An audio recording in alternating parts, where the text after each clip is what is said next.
Hi, everybody. Good afternoon. I am Jessica Warren. I am the County Extension Coordinator and Agriculture and Natural Resources Agent for University of Georgia Cooperative Extension in Camden County. I serve on the steering committee of the Coastal Georgia SISMA as well with Eamon. And my talk today is on invasive plants in the home landscape.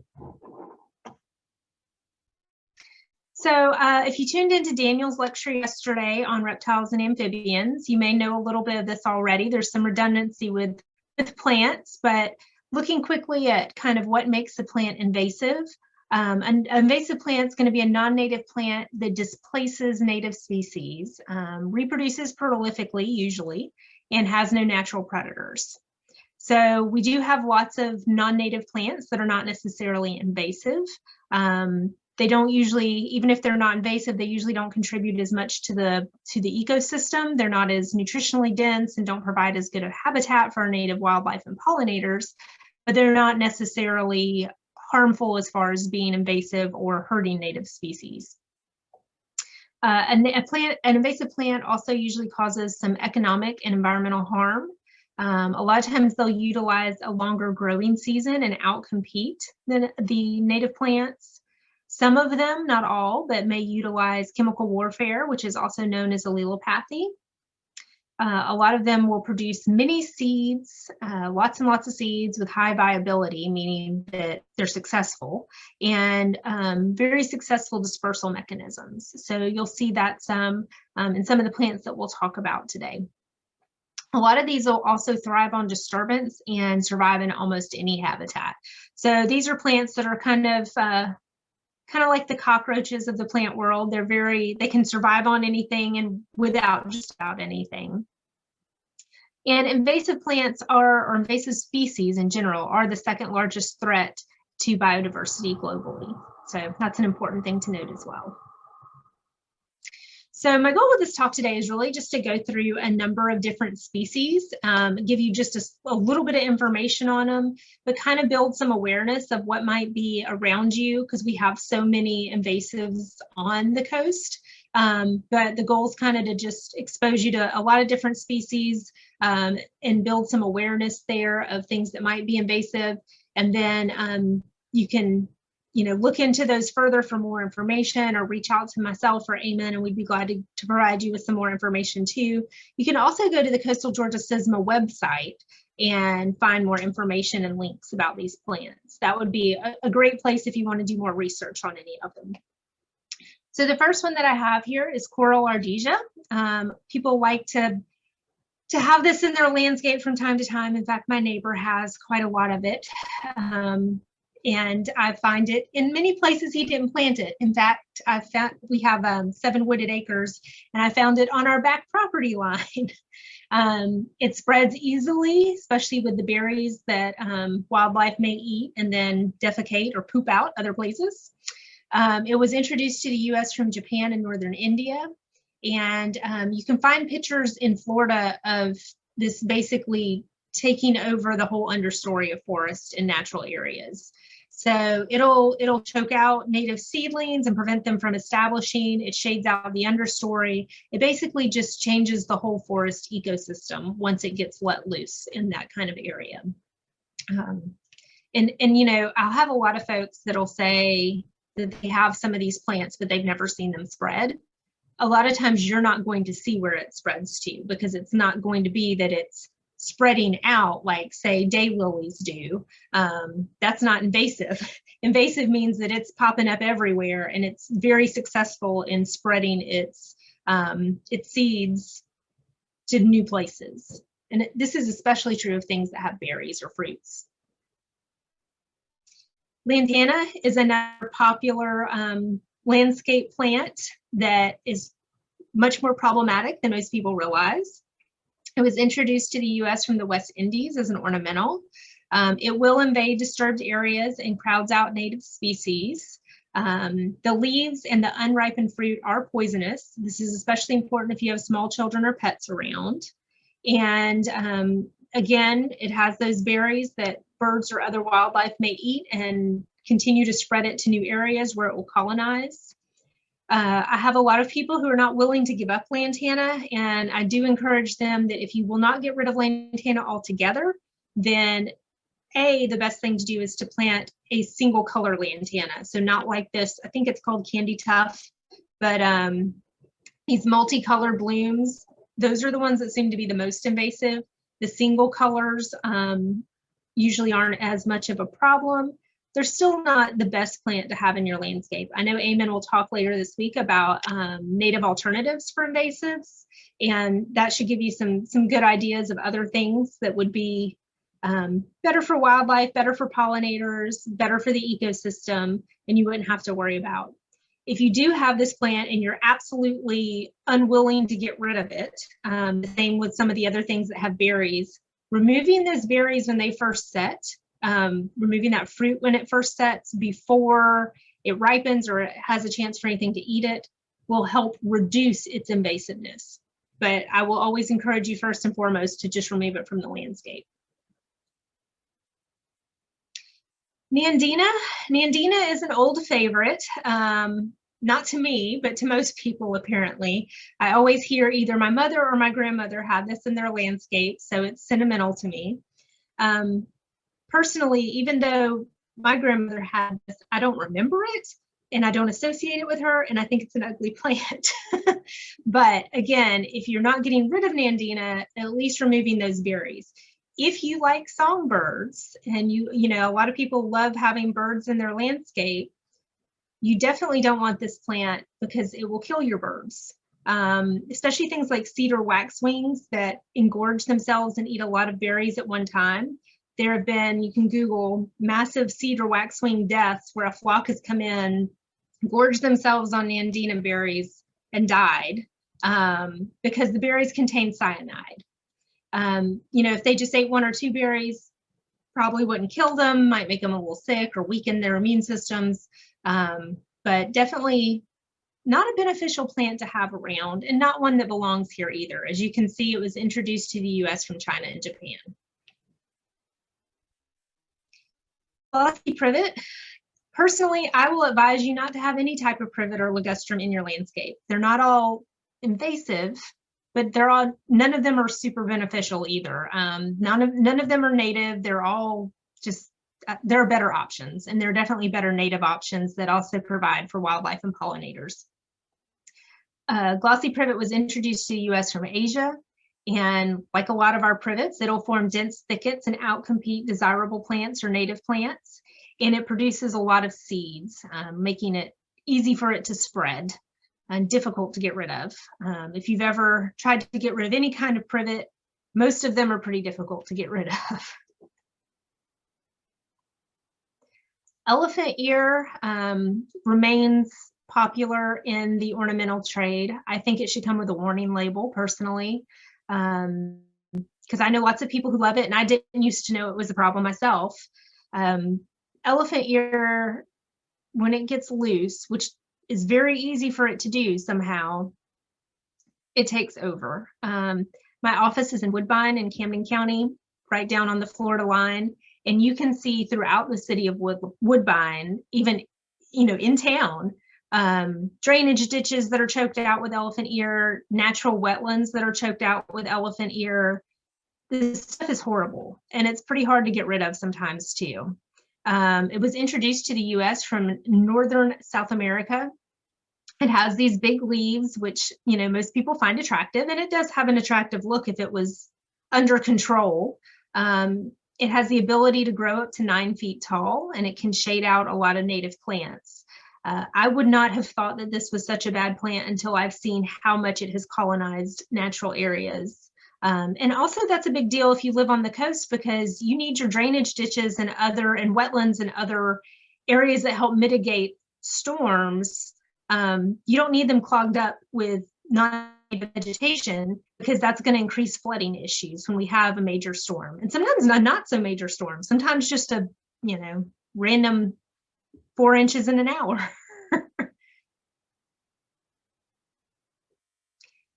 Rattlebox is another one that a lot of people find very attractive, and it does have a pretty flower. I can't deny that. I don't really enjoy its growth habit too much, but it has a pretty flower.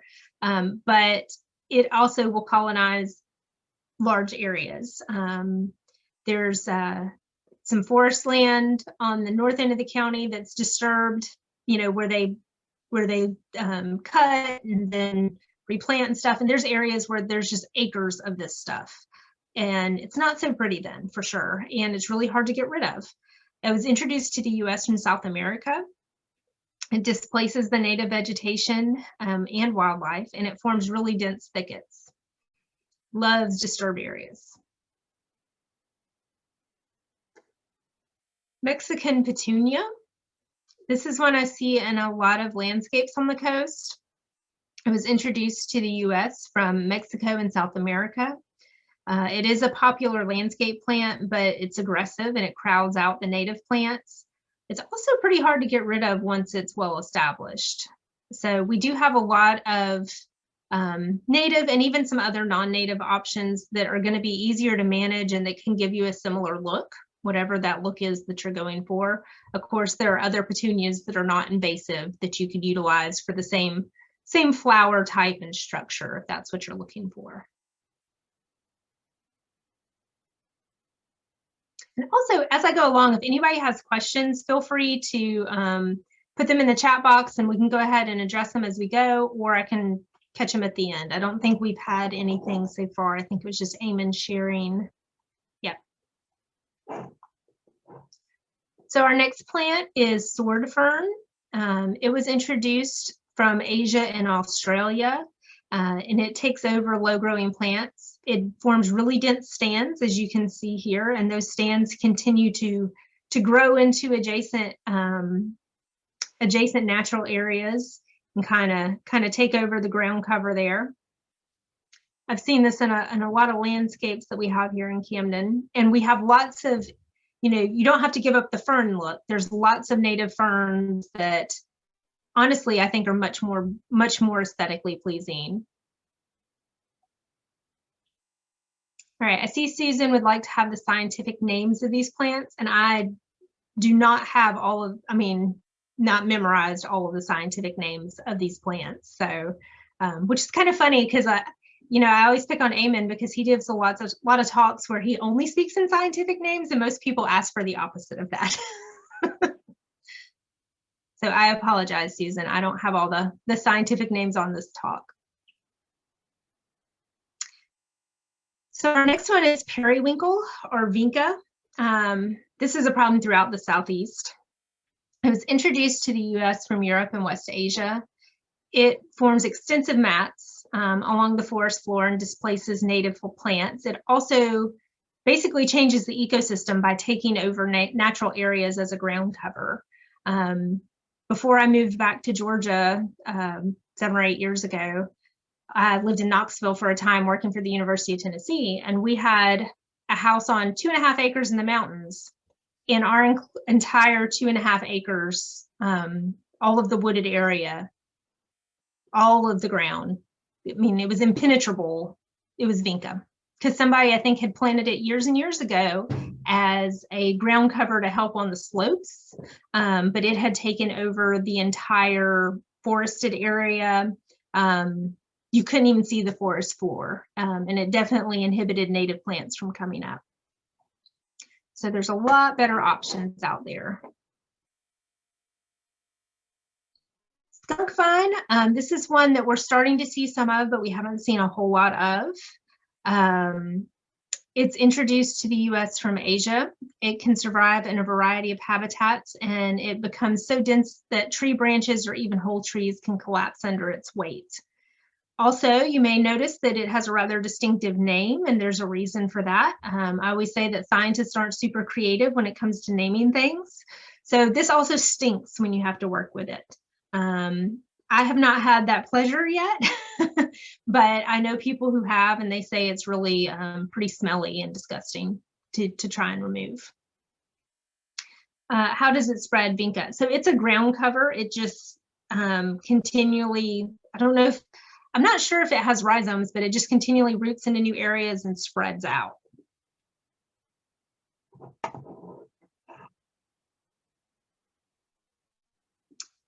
Air potato. This is a vine that we've seen a lot of in St. Mary's, but we've seen it in different areas on the coast. It was introduced to the US from Africa, and it's much like another version of kudzu. It grows very profusely, up to 12 inches per day, I believe, and smothers out other plants by restricting sunlight, and disrupts processes such as water flow. So it'll grow up into the canopy of trees, or in the canopy of trees, and basically weigh them down or choke them out or block the sunlight. It also puts out these bubbles, these what its name is for, these little potato looking structures at every leaf node, and then drops those down and they sprout into a new plant. They're also pretty hardy little tubers. Had one in my office for educational purposes, and it went 6 months without any kind of nutrients or water, and it put out new growth and had about 4 to 6 feet of vine coming off of it with leaves that were putting out new little potatoes at each leaf node as well. And I ended up having to get rid of it because it was taking over my whole office. I had another colleague who had one as well, and his didn't even have sunlight. So that carbohydrate reserve in that potato can really go a long way. So Janet asked, how can you get rid of air potato? So there's not, with any of these, it's never going to be a super easy one-time strategy. This is why they're invasive. It takes a bit of work to get rid of them. There are some things you can spray on it. You can use higher concentrations of Roundup or triclopyr. You can also, physical removal is good, pulling the vines down, but you also want to try and pick up or dig up as many of the potatoes as you can find. And this will be a multi-year effort, but the sooner you start, the sooner you'll kind of get on top of it. Any of the vegetation, especially the potatoes that you collect, you're going to want to, the real recommendation is burning them, but I don't know how you burn something that's a starchy, moist carbohydrate reserve. So you can also freeze them and bag them and put them to go to the landfill. Make sure they're in a sealed bag because we don't want them getting out anywhere and being loose on the landscape somewhere else.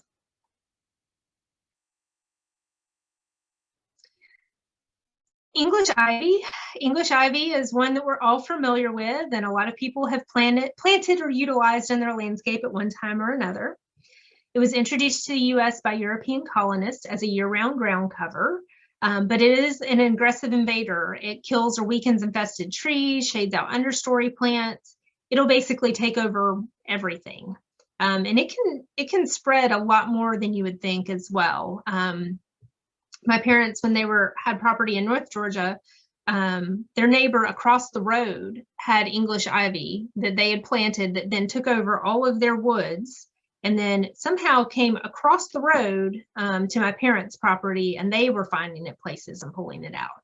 So English ivy, though, you know, it has an aesthetic a lot of people like, is really, it's something that's going to get away from you for sure, and have a lot of negative implications. Just like vinca, it's going to choke out the ground cover and change the ecosystem. Japanese honeysuckle. This is one we're all familiar with, and I'm sure most of us grew up pulling the flowers and sucking the juice out. You know, I think a lot of people think of this as a southern plant, but really it's not. It was introduced to the US from Japan as an ornamental. It readily outcompetes the understory plants, and it will smother out small trees and shrubs as well. We do have some native honeysuckles like woodbine vine, Loniceras sempervirens. I honestly think that that's a much prettier honeysuckle as well. It has really pretty red flowers, so it also attracts hummingbirds. I think it's a nicer plant in general, and it's native. So next up, we have Chinese or Japanese wisteria. This was introduced to the US from China and Japan. It kills native plants by shading them and strangling them. And I think a lot of folks have seen how much it can take over. It does have what many people consider a pretty flower. I think Eamon would call it gaudy, but you know, a lot of people love the flower. We do have an American wisteria, a native wisteria. It's not as showy. It has smaller flowers. There's a few other differences, but if you like that wisteria look, and I'm sure Eamon will talk about that in his native alternatives talk, but we definitely don't want the non-native wisteria. It really just kind of gets away. I've seen it take over a lot of natural wooded areas as well. Chinese tallow. This is one of our biggest issues on the coast. It was introduced from China, as the name insinuates. It grows really quickly and outcompetes native species. It also produces about 100,000 seeds per tree, so very prolific. Changes the soil chemistry, and it's toxic. So just a great tree all around. You may also know this as popcorn tree. Some people like it in their landscape. Some people may not like it, but don't want to get rid of it. We see it a lot in wetland kind of areas too, like invading into those areas and pushing out the native species. Here in Woodbine, I see it, a lot of it along the river walk, right by the Satilla River and in the marsh. So this one's really a major threat on the coast. Definitely some better alternatives to plant.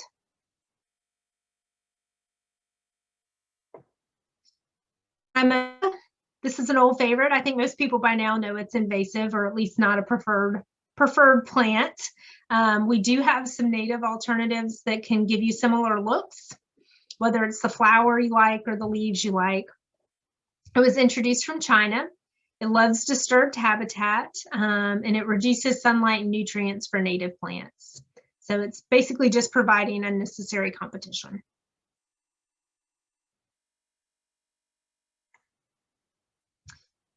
Camphor tree.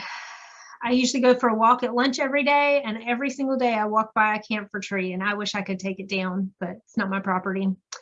It was introduced to Florida from China and Japan for camphor production. It grows and produces seed quickly, which allows them to rapidly take over. In fact, every day lately, I've been walking on the sidewalk, and there's like a million of these little ugly berries that I have to step on because they're everywhere. So this one also, I think, has some toxicity. I'm not 100% sure on that, but I think it does. It also has a smell, whether you consider camphor a good smell or a bad smell, but not one you want in your landscape.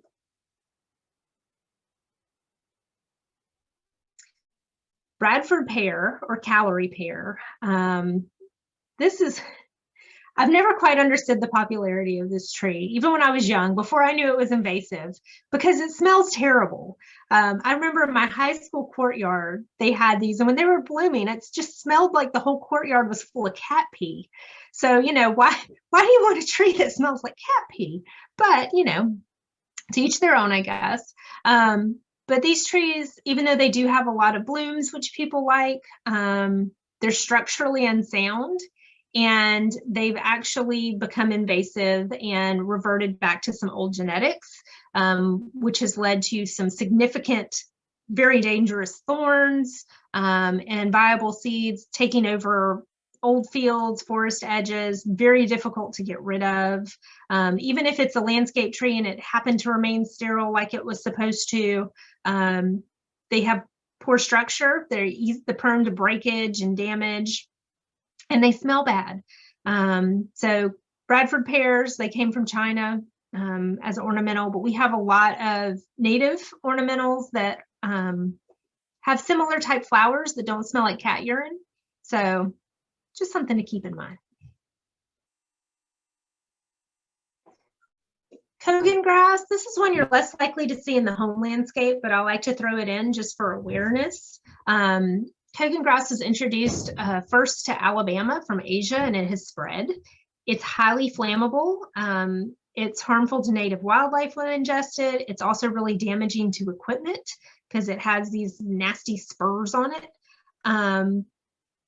It's a nasty plant. It's something that the Georgia Forestry Commission really jumped on early on to try and keep it out of Georgia. So any infestation in Georgia, the Forestry Commission will come and treat it and follow up for several years to make sure that it's completely gone, free of charge. So I just like to put that out there. If you suspect you have Cody Grass, you know, you can report that to the Georgia Forestry Commission. They'll come out and take a look. And if you do, they will treat it.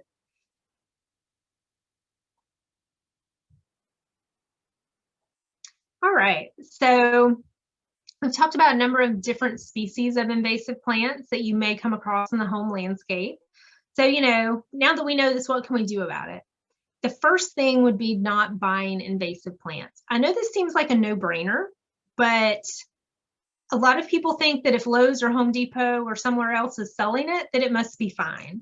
And that's not necessarily the case. So Georgia is one of 4 states in the US that does not have a noxious weed law. So you may be able to buy things at Lowe's or Home Depot here in Georgia, and then if you go across down to Florida, it's illegal there because Florida has a noxious weed law. In fact, we've seen examples of this. There's also some private nurseries that still sell invasive plants. I've seen air potato for sale in private nurseries before. I know Eamon's run across water hyacinth, which is an aquatic invasive that we have a lot of trouble with. He's seen that at some of the big box stores in Georgia because it's not illegal for them to sell here. So not buying invasive plants, being aware of what you're buying and where it's coming from. Also, you know, I have people say, well, why are they still selling those? Or maybe if they knew, they wouldn't do that.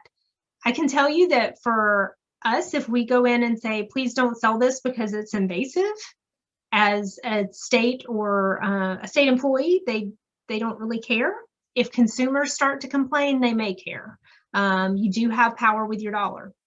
So another thing is not sharing invasive plants. So a lot of times invasive plants, if you're someone who says you kill everything you touch and that you have a brown thumb, but this one plant you can grow, you might want to look into that because that's probably invasive, because I hear that story a lot. So not sharing invasive plants that you have, making sure anything you share is not invasive and doesn't cross state lines, preferably not even county lines if possible, just because you may also have in the soil, there may be invasive insects or invasive fungi or other issues, you know, when we're moving stuff around. But not sharing things that are invasive, I hear lots of stories of air potato in particular being given away at a flea market in Savannah and some other places, somebody who just thinks they have to give it to everyone that they see because it does so well for them. Removing invasive plants from your landscape. So if you have any of these plants in your landscape, working to remove them. It may not be a one-time shot. It may take a couple years of work. The sooner you get on it, though, the easier it is. So physically removing them is the first step. You know, whatever you can physically remove, the plant, the roots, the debris, either burn it if it's safe and legal to do so wherever you're at, or bag it up, seal that bag well, and send it to the landfill because we don't want it spreading somewhere else.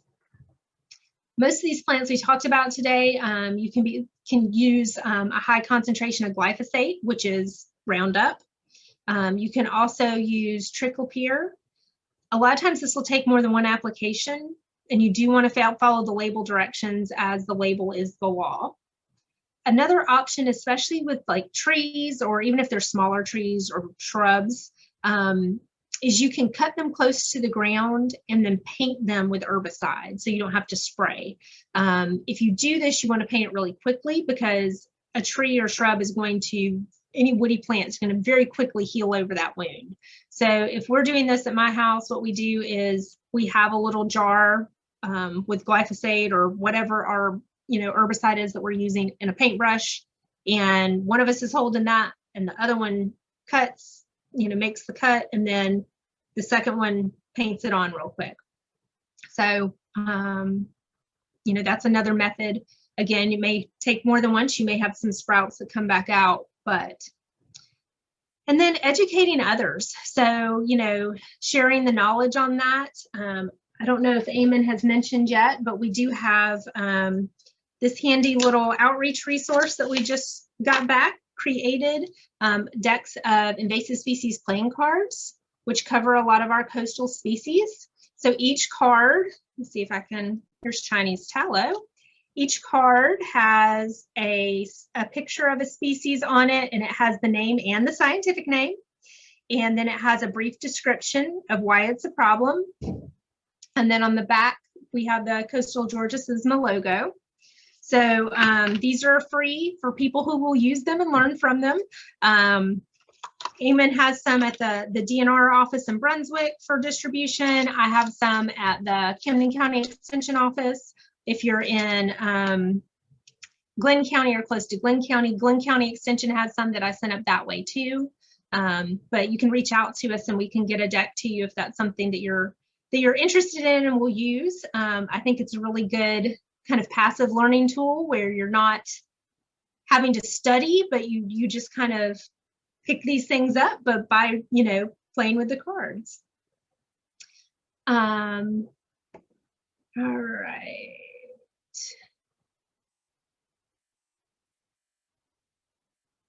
Let me get back up to where I stopped with questions. So what is being done to establish an invasive species law? So that is a great question. This is something, and Eamon can speak to this too, possibly more than myself, but we have been trying to work on that, several of us and several organizations for quite a while now. Eamon, do you want to speak to that? Not really. I can. So I think part of it takes funding. So a lot of the enforcement of a noxious weed list would fall on the Georgia Department of Agriculture, and over the years there's been a lot of funding cuts there. So giving the agencies that have to monitor these species in nurseries, that's part of it. But also I think finding a legislative liaison to kind of spearhead making this a cause that rises to the top above other concerns. So, I mean, right now, I don't think a noxious weed list is the biggest thing on people's minds, rightfully so. So part of it's probably timing, and then finding someone to kind of be that liaison and get the message to the right person who can take it. I agree. And I also think that people saying something, writing to their legislators or talking to their legislators and letting them know it's an issue that's important to them. Because I don't know if there's been a whole lot of public outcry or support for that kind of law as well. So again, kind of like with the retailers, you know, if we come and say, hey, I work for Extension or Eamon works for DNR and we'd like to see this happen because we work with this. Right. You know, that doesn't have as much power. If you're friends with the governor or his wife, talk to them, or if you know the commissioner. So I'm not a very well-placed person. No one knows who I am. So if you're well-connected and if they hear the message over and over again, they might ask DNR, like, what is all this cry about a noxious weed list? And they're like, well, we'll tell you. Yeah. So I do see some people asking for cards. If you want to, if you need them shipped, you're not close by. I'll put my email in the chat box. If you'll email me, I'll get those to you.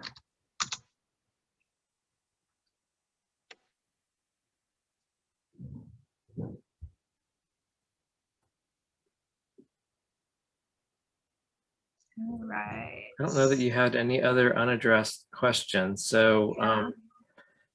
Anybody else? Tried to leave a few minutes at the end in case we had some extras, but. Yeah, you're very on time. Thank you. Yesterday went quite long, which is fine. It's great information. So. And thanks, Emma. Yes, we do have some good resources on our website. The UGA Extension website in general, but the Camden County Extension website, we do have a daughter page just for invasive species issues. So, and the Coastal Georgia SSMA is a great resource for information, that website as well. Okay. Well, thank you, Jessica, for your time. Gladly. Everyone, if you didn't hear, we have a couple more lectures coming up. I put a link in the chat box. I think we had about 27 people here and 5 people on Facebook Live. This has also been recorded, so we'll put this on our YouTube channel. If you missed it, or if you want to rewatch something, if something went by you too fast, it'll be there for you. All right, well, thanks everyone. Have a good rest of your day, and we'll see you on the next one.